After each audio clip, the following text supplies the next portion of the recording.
Hey, what is up, guys? It's Trevor back with another video, baby. In today's video, I'm gonna teach you guys some techniques that you can learn to shoot surf videos. And yes, I have a bunch of surf videos on my Instagram and on my YouTube channel, so you guys can check those out, so you know I'm not just some amateur who doesn't know what he's talking about. That it is a 16 at the widest, and it is 50 millimeter at its most zoomed, so you guys can see what it looks like right now. But we'll get into the video showing you some clips of the surfing.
And one thing that I do recommend if you're going to be shooting any sort of surfers, have a camera that can really zoom will definitely help, because if you're trying to shoot a surfer that is kind of far out there, you're never going to be able to capture that with a regular cell phone or just a camera that really has no good zoom. And you really want a camera that has some image stabilization, because it will really make the video that much more cinematic when you're doing your little pans. And never do anything with a handheld when you're recording that kind of stuff, because the video a lot of times will be shaky. That's why I brought my tripod out here. Just invest in yourself, guys, when you're making these YouTube videos. It will definitely help. Just get a little slider, get a little tripod. It's going to be way better than always handhelding your videos.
Oh, and one other quick tip when you're shooting at the beach: make sure the ocean is perfectly straight.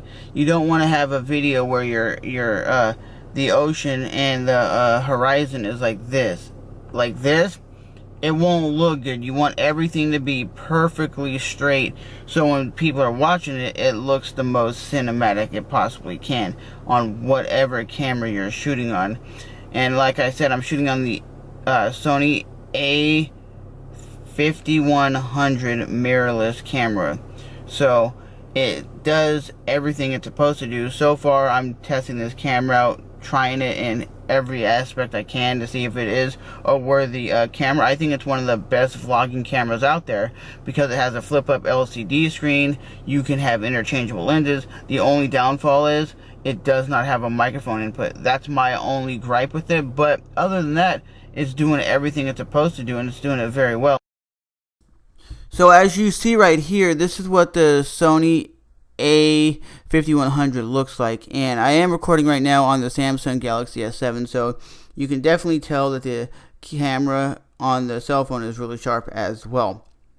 But like I said, the reasoning why I like this mirrorless camera is you can get interchangeable lenses, a wide angle, a lens that will be good for zooming. And the lens I have on here now is the 16mm to 50mm powered zoom lens. So it's good for vlogging or shooting videos that you have to zoom up in.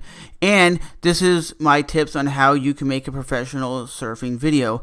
And remember guys, surfing videos take a very long time because as you see, maybe there's not a lot of waves at some point. A lot of the surfers ain't doing what you want and whatnot, but I definitely love getting out and shooting, and I definitely hope to pick up the Sony FDR-A33, which is a 4K camcorder that will be a lot better for that kind of video shooting because it's long form shooting and it's great for video. But hopefully you guys are enjoying these tips on how to make a professional surf video, and enjoy this vlog, baby.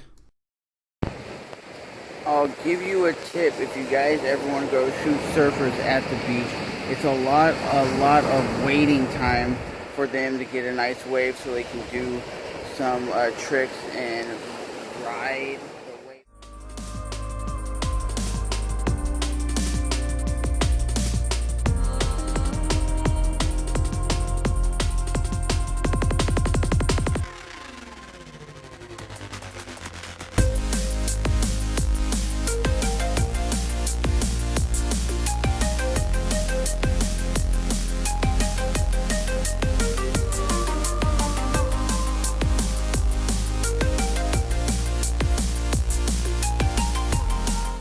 Go to slow that footage down, you want it to be very smooth. 1080p, you slow it down to 1080p at 30 frames, and it's going to be very smooth slow motion.